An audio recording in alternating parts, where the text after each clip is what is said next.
PhilHealth has announced the lifting of its 45 hospital admissions, readmissions, and benefit utilization. The cap was supposed to be a cost containment strategy for the state insurer.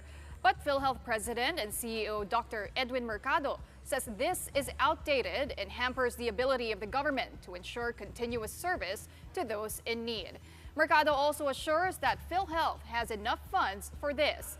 The new policy takes effect 15 days after publication. Now let's discuss this and more with PhilHealth President and CEO Dr. Edwin Mercado. Magandang gabi po sa inyo. How has it been? You're fairly new at the job. Masakit na po ba ang ulo ninyo? Magandang gabi muna, Ces, Sean, and Pauline. Hindi naman. Actually, I'm very inspired and motivated to do a lot of good here in PhilHealth. If may access ka na sa resources, I think mas marami kang pwedeng gawin. Well, let's go to the first item, the 45-day benefit limit. I'm sure you know this is welcome news to PhilHealth members.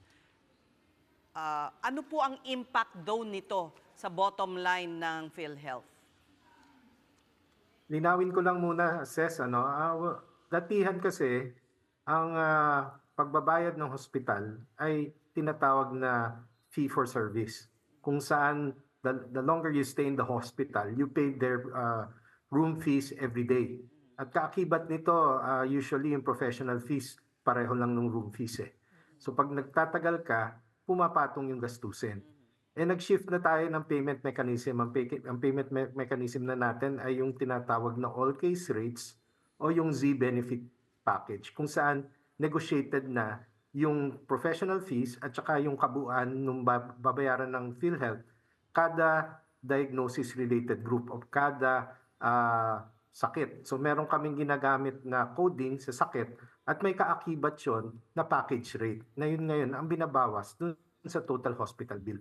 So hindi na napapanahon na talagang ipatupad yung 45-day rule kasi hindi na nga fee for service or kada araw ang binabayaran ng PhilHealth sa mga pasyente. Pangalawa, yung sa tanong mo kung may sapat na pera, ito po ay vinalidate ng aming actuarial studies at ito naman po ay kayang punahan nung pera na nalikom ng PhilHealth sa mga miyembro at saka po yung mga naipon the past few years, yung nga pong sinasabi na surplus fund. So ito po ayon nga sa ating mga mambabatas at lalo na po ang ating mga hukom sa Supreme Court sa kataas-taasang hukuman ay meron na pong directive na gamitin para po sa pagpapalawig ng benepisyo ng ating mga miyembro. Dr. Mercado, kung sakasakaling no, may pasyente after na nag-effect na itong law, after the publication, tapos hindi ganun yung naging system na na-experience nila sa ospital, meron din ba tayong, kumbaga, pwedeng sumbungan? Like, where can we report na hindi sumusunod itong hospital? So, lilinawin ko lang po, yung 45 days, hindi yung necessaryong continuous. Ito po ay cumulative. Sa isang buong taon, kung 45 araw kang lumagi sa ospital, yun po yung dinideny o hindi na po binabayaran beyond 45 days. So ito po ay 45 days para sa miyembro at 45 days din para sa mga dependents. At sa mga dependents, hinahati ho yun sa lahat ng mga dependents, cumulative din sa lahat ng dependents. So kung meron pong mga hindi sumusunod, meron ho kaming hotline sa aming website at agaran lang pong kami po ay 24/7 yung hotline. Agaran lang pong sumangguni o idulog sa aming hotline. And by members, can we clarify lang, Doc? Do you mean everyone? Because as per UHC or the Universal Healthcare Law, dapat lahat ng tao miyembro na, correct? So that's basically everyone. Correct. Nasa batas po natin na wala pong Pilipino na pwedeng i-deny ng care kapag sila po ay pumunta sa ospital, yung tinatawag pong point of care.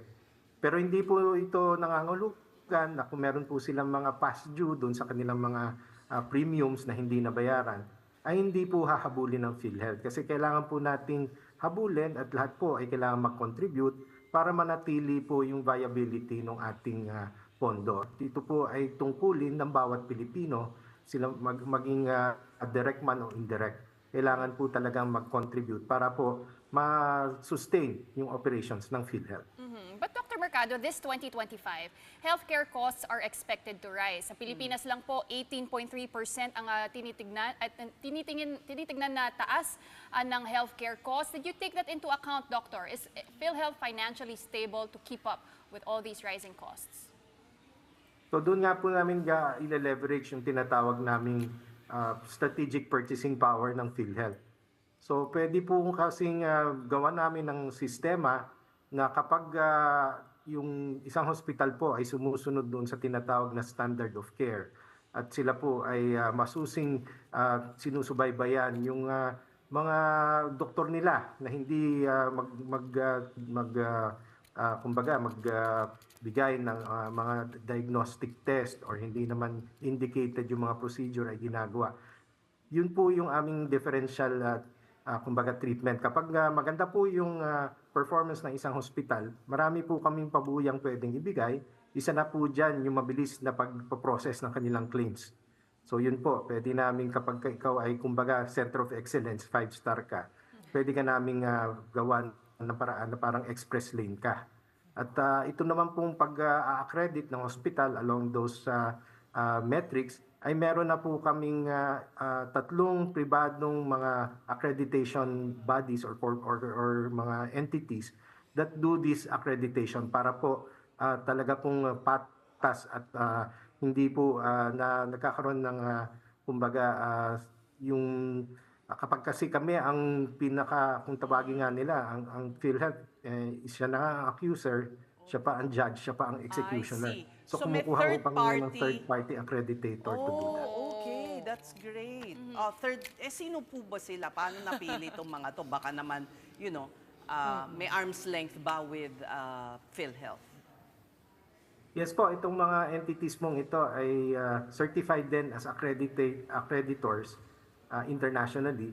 Isa na po dyan yung TÜV Reinhardt, ISO accreditor din. Isa po yung PICAHO, yung Philippine Council for Accreditation of Health Operations, na para kung familiar kayo sa Amerika, yung JCI. At may isa pa pong accreditor, yun lang, it escapes my mind right now. Pero Pilipino rin po na certified din as accreditor at certified din internationally. At Dr. Mercado, ito po nga pag-lift ng 45-day annual limit, retroactive din po ba yan, Doc? At kailan po ba siya officially mapapublish at magte-take effect? So na-publish po siya kahapon, March 20. Ang effectivity po is 15 calendar days after publication. So talagang ang magiging effectivity po ay April 4. Siguro naman po, hopefully, wala namang nasa hospital na umabot ng 45 days pa. But I don't know. Pag-aaralan po namin at titingnan ko kaagad yung datos kapag meron naman kasi kaming monitoring ng mga nasa hospital pang pasyente. At kung sakali po, ay bibigyan ko po kayo ng datos pag nakuha po namin.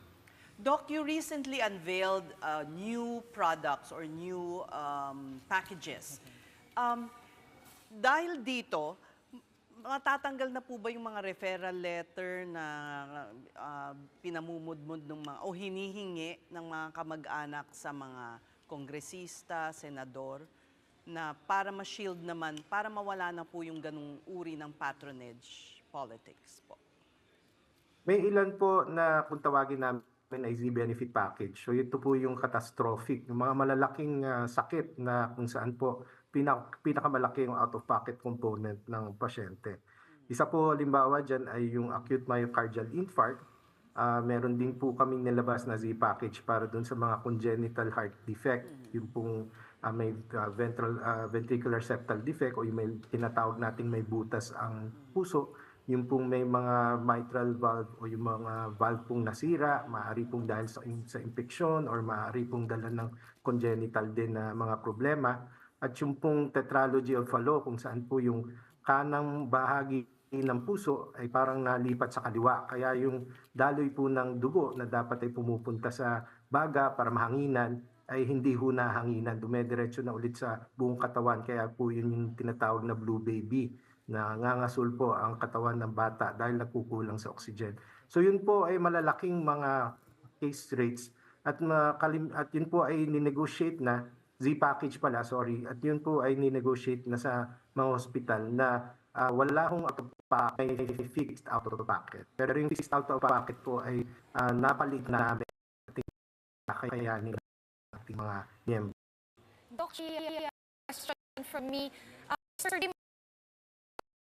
one of them is nahihingi 90% across the board increase para sa kasi may iaangat nyo ulit further yung benefit packages. On top of last time we spoke, I remember we were talking about digitalization and how that effort could actually help payments, yung mga back payments sa mga private hospitals. You also said yesterday, na-quote kayo sa Business World, 2 to 3 years daw para sa full digitalization. So, in the meantime, no, habang kino-complete yun, paano yung payment plans para matapos na and we can really start fresh?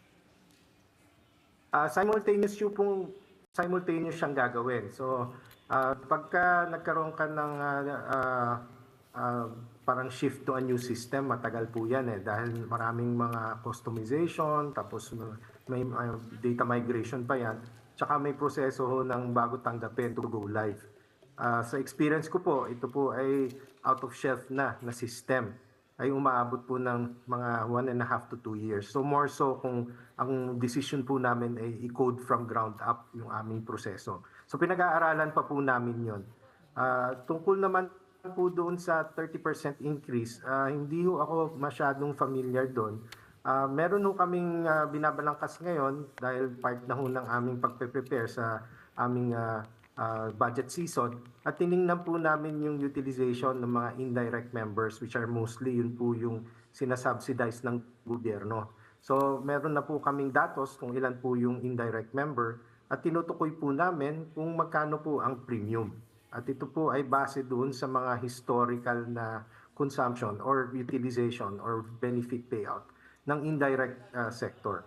At napapansin po namin tumataas na po yung benefit payout sa indirect sector kasi nga may consciousness na sila. Datihan akala nila hindi sila member kasi hindi naman sila naghuhulog.